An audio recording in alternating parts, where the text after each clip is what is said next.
What's good, Commanders fans? Or not much good, apparently.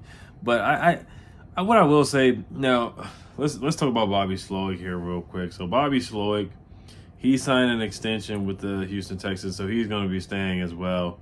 He will be staying with the Texans for the foreseeable future.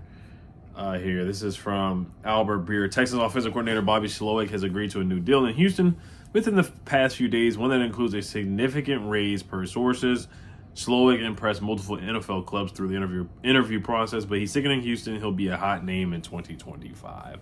Bobby Slowik was my guy after my preference after Ben Johnson said he was going to go back to Detroit.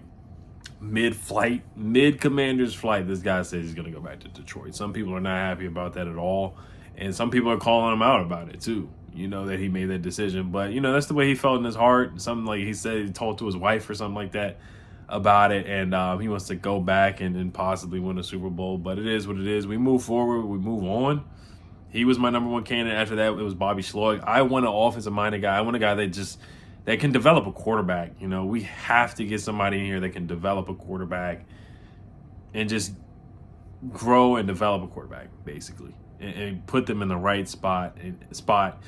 And we just have to, whatever quarterback we draft, we have to get somebody in here that can develop. I'm not saying that a defensive coordinator can't be hired as head coach. We saw what happened to DeMeco Ryans, but he had a really good offensive coordinator in Bobby Slowik.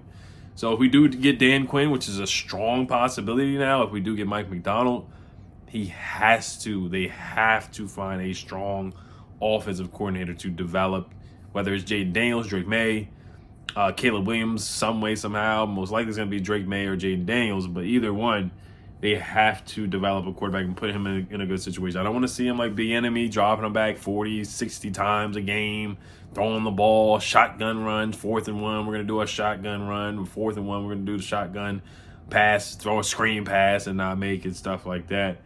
I'm just dropping him back. So I don't want to see Bieniemy as the head coach. He's still out there. He's still a candidate, but I don't want to see him as the head coach. We saw what happened with him this year for the most part. But yeah, nothing but good things I've heard about Dan Quinn from the media. Like, the media is really hyping up Dan Quinn right now. Like, he's a media darling right now. Like, all the media people are really, really hyping up Dan Quinn right now. Like, John Keim, he said, have to say all the candidates Washington talked to, the one I heard the most glowing things about was Dan Quinn. How some of that could be he's worked with more people, been a head coach, key for any hire, coordinator hires, quarterback, period. Also, Chris Russell said, as for Dan Quinn, heard his meeting with Commanders brass this morning was excellent, which is no surprise at all. If you talk to people that actually know football, they love him and call him the greatest leader they've ever been around. Adam Peters said leadership is crucial. That is true. Adam Peters did say that in his press conference. He did say leadership is crucial. And one thing I will say about Dan Quinn, yes, he is a leader. He is a leader of men, just like Ron Rivera. Like, you couldn't question Ron Rivera's leadership of men. That's one thing I'll give credit for Ron. Everything else, I don't give Ron any credit for. But being a leader of men, I give him credit for that. And both NFC South coaches, now Dan Quinn, he didn't have a losing record. But you look at some of Dan Quinn's records when he finished the 2018 season, he finished 7-9. 2019, he finished 7-9 again. 2020, he started out 0-5, he got fired. He did make it to a Super Bowl and lost, same similarities with Ron Rivera. Did have an MVP quarterback in Matt Ryan, same thing with Ron Rivera.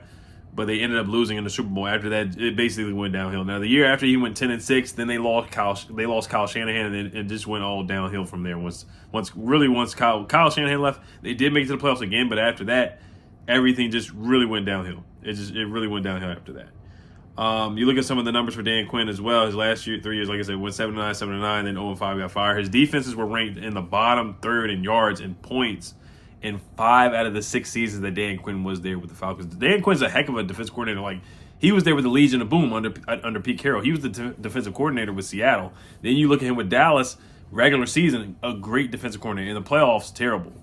But in the regular season, a heck of a defensive coordinator. So I think Dan Quinn, I think Ron Rivera, he might actually be a decent defensive coordinator somewhere else, but a head coach, he's just not that guy.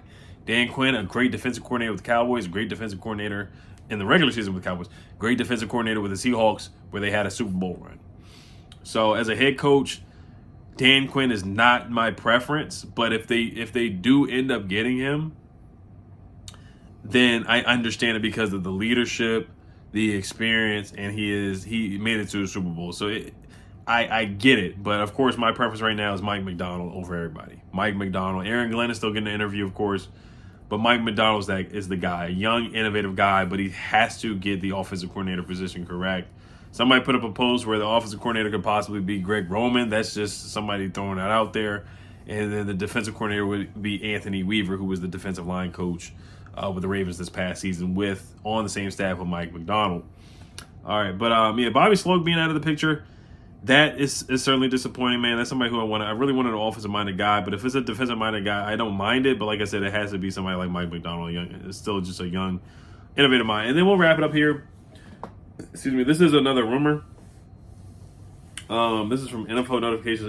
I hate to go off of Twitter pages and stuff like that, but this tweet is terrible. It says Lions offensive coordinator Ben Johnson pulls out of more head coaching opportunities. His list of demands are becoming clear, or as he pulls out of more head coaching opportunities, his list of demands are becoming clear.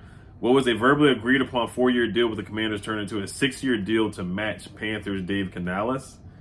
Also, he wanted roster control over the offense. Of course, new GM Adam Peters was not fond of this idea and kept them from a physical offer. So this rumor is saying that Adam Peters did not like that idea, that Ben Johnson wanted to have full control over the offensive personnel.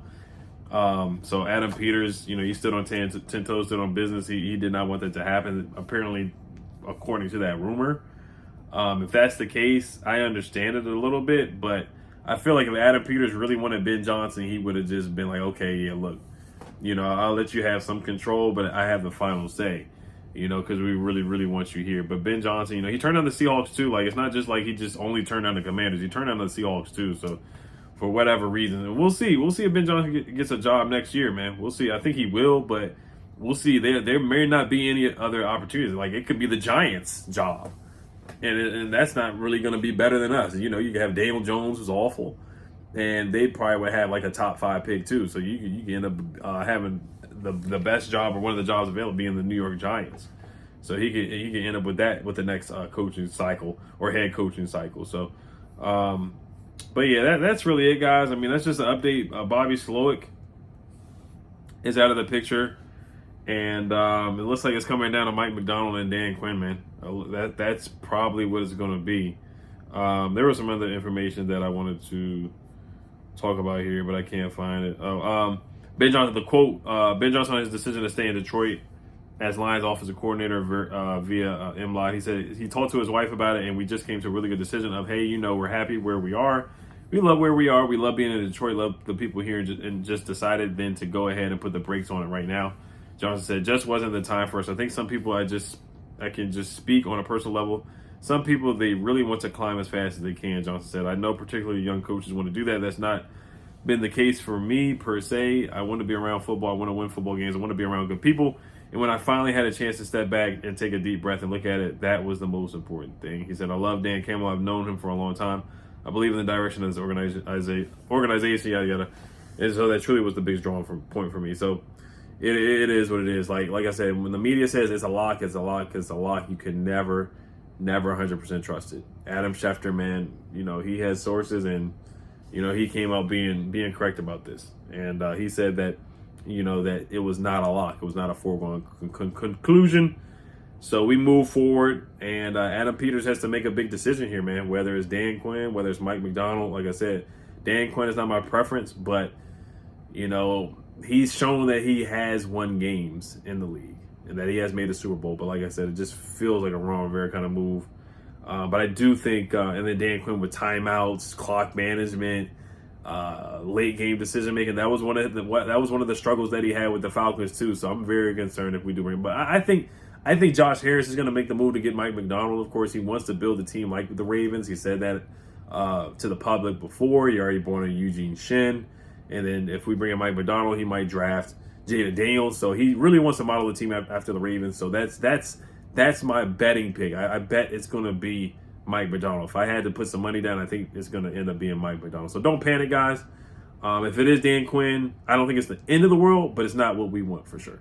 All right, you guys let me know what you guys think. Hell's Commanders. Peace.